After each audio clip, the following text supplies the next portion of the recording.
بسم اللہ الرحمن الرحیم۔ السلام علیکم۔ نور صبر۔ کچھ کہانیاں صرف سنائی نہیں جاتی، وہ دل پر لکھی جاتی ہیں، اور کچھ زندگیاں ایسی ہوتی ہیں جو خاموشی سے صبر کا ایسا سبق دے جاتی ہیں کہ زمانہ انہیں یاد رکھتا ہے۔ یہ داستان بھی ایسی ہی ایک لڑکی کی ہے جو یتیم تھی مگر کمزور نہیں، خاموش تھی مگر بے بس نہیں، اور جسے توڑنے کی ہر کوشش آخر کار خود ظلم کرنے والوں پر الٹ پڑی۔ عباسی خلافت کے سنہرے دور میں جب بغداد مدورہ علم، تجارت اور تہذیب کا مرکز ہوا کرتا تھا، انہی گلیوں میں ایک معزز تاجر رہتا تھا جس کا نام ابو عبداللہ تھا۔ وہ ریشم، سونے اور قیمتی سامان کی تجارت کرتا تھا، مگر اس کی اصل پہچان اس کا انصاف، دیانت اور نرم دل ہونا تھا۔ لوگ اس کے پاس مشورہ لینے آتے اور وہ ہمیشہ حق کی بات کہتا۔ ابو عبداللہ کی ایک ہی اولاد تھی، اس کی بیٹی نور۔ نور 19 برس کی تھی، مگر اس کی آنکھوں میں بچپن کی نادانی نہیں، بلکہ وقت سے پہلے آئی ہوئی سمجھداری جھلکتی تھی۔ ماں کے سائے سے محروم ہونے کے باوجود باپ کی تربیت نے اسے علم، وقار اور خودداری سکھائی تھی۔ وہ پڑھنا لکھنا جانتی تھی، حساب سمجھتی تھی، اور اکثر اپنے والد کے ساتھ بازار جا کر تجارت کے اصول سیکھتی تھی۔ ابو عبداللہ نے اپنی بیوی کے انتقال کے بعد دوسری شادی کی۔ اس عورت کا نام محمد تھا۔ بظاہر نرم لہجہ، مگر دل میں حسد اور لالچ کے کانٹے۔ اس کی ایک بیٹی سارہ تھی جو نور سے جلتی تھی۔ اس محبت سے جو ابو عبداللہ نور کو دیتا تھا، اور اس اعتماد سے جو وہ اس پر کرتا تھا۔ کچھ ہی برس گزرے تھے کہ ابو عبداللہ ایک شدید بیماری میں مبتلا ہو گیا۔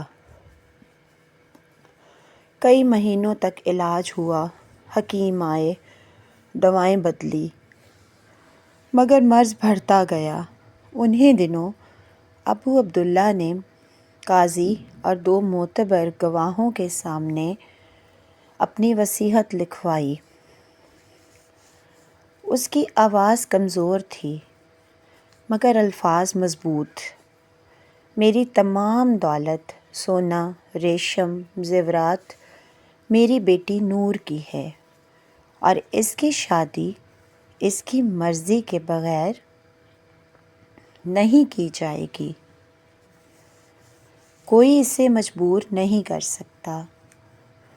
چند ہی دن بعد ابو عبداللہ اس دنیا سے رخصت ہو گیا۔ نور پر غم کا پہاڑ ٹوٹ پڑا۔ وہ یتیم ہو چکی تھی، نہ باپ نہ ماں، اور اسی لمحے محمد کے دل میں چھپا لالچ جاگ اٹھا۔ ظلم اور دباؤ کا اندھیرا محمد نے نور کو توڑنے کے لیے براہ راست چیخ و پکار یا مار پیٹ کا سہارا نہیں لیا، بلکہ اس نے وہ ہتھیار استعمال کیے جو زیادہ خطرناک ہوتے ہیں: خوف، بدنامی اور تنہائی۔ وہ روز نور کے کان میں سرگوشی کرتی: لوگ باتیں کرنے لگے ہیں، اکیلی یتیم لڑکی پر الزام لگانا آسان ہوتا ہے۔ اگر جلد شادی نہ ہوئی تو نہ تمہاری عزت بچے گی اور نہ تمہارے باپ کا نام۔ کبھی وہ دھمکی دیتی کہ اگر نور نے انکار کیا تو اسے گھر سے نکال دیا جائے گا۔ کبھی یہ کہ قاضی اور گواہ سب اس کے خلاف ہیں۔ پھر اس نے محلے کی چند عورتوں کے ذریعے سرگوشیاں پھیلوا دیں، ایسی باتیں جن کی باز گشت نور کے کانوں تک پہنچی تو اس کا دل کانپ اٹھا۔ نور جانتی تھی یہ سب جھوٹ ہے، مگر وہ یہ بھی جانتی تھی کہ معاشرہ اکثر سچ سے زیادہ شور پر یقین کرتا ہے۔ تنہائی، خوف، مسلسل ذہنی اذیت، آخر کار نور خاموش ہو گئی، اور یہی خاموشی اس پر مسلط کی گئی شادی کی بنیاد بن گئی۔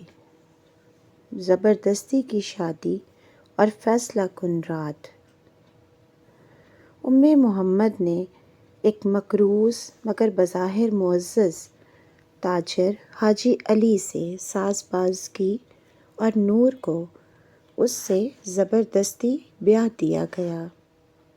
قاضی نے بھی مکمل رضامندی کے بغیر نکاح لکھ دیا، کیونکہ طاقت ہمیشہ سچ کو دبا دیتی ہے۔ شادی کی پہلی رات حاجی علی نے نور کے سامنے کاغذات رکھ دیے، ان پر دستخط کرو، اب تمہاری دولت میں سنبھالوں گا۔ سب نے سمجھا یہ رات نور کے ٹوٹنے کی رات ہوگی، مگر کسی کو معلوم نہ تھا کہ یہ رات اس کی بیداری کی رات بننے والی ہے۔ نور نے سکون سے جڑی بوٹیوں کی چائے بنائی، حاجی علی کو پلائی، اور جب وہ گہری نیند سو گیا تو نور نے اپنی دولت، کاغذات اور وصیت محفوظ کی۔ ایک تحریر چھوڑی اور فجر سے پہلے وہاں سے نکل گئی۔ فرار، صبر اور آزمائش۔ نور نے صحرا کا رخ کیا، قبیلوں میں پناہ لی، گھروں میں کام کیا، سلائی کی، تنہائی جھیلی۔ اس نے سیکھا کہ صرف دعا نہیں، تدبیر بھی ضروری ہے۔ کئی سال اس حال میں گزر گئے۔ ایک بار اسے دھوکہ بھی ملا، مگر وہ ٹوٹی نہیں۔ وہ جان گئی کہ اصل طاقت انسان کے اندر ہوتی ہے۔ انصاف کا دروازہ آخر کار نور بغداد پہنچی۔ سادہ لباس میں پہچان چھپا کر قسمت نے اسے ایک وزیر کے گھر کام دلوایا۔ وہاں اس کی داستان خلیفہ ہارون رشید تک پہنچی۔ خلیفہ نے خود اس کی بات سنی، گواہوں کو بلایا، وصیت دیکھی اور فیصلہ سنایا۔ یہ نکاح جبر تھا، باطل تھا۔ یہ دولت نور کی ہے اور ظلم کرنے والوں کو سزا دی جائے گی۔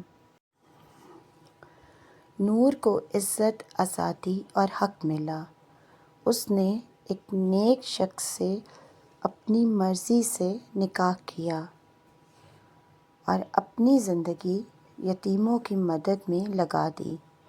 وہ کہا کرتی تھی، جو اللہ پر بھروسہ کرے، اللہ اسے کبھی تنہا نہیں چھوڑتا۔ اور یوں صبر کی یہ بیٹی نور بن کر اندھیروں پر غالب آ گئی۔ اگر آپ کو یہ کہانی پسند آئی ہو تو اپنی رائے کا اظہار کامنٹ میں ضرور کیجیے گا۔ اللہ پاک ہم سب کا حامی و ناصر ہو، آمین ثم آمین۔ جزاک اللہ۔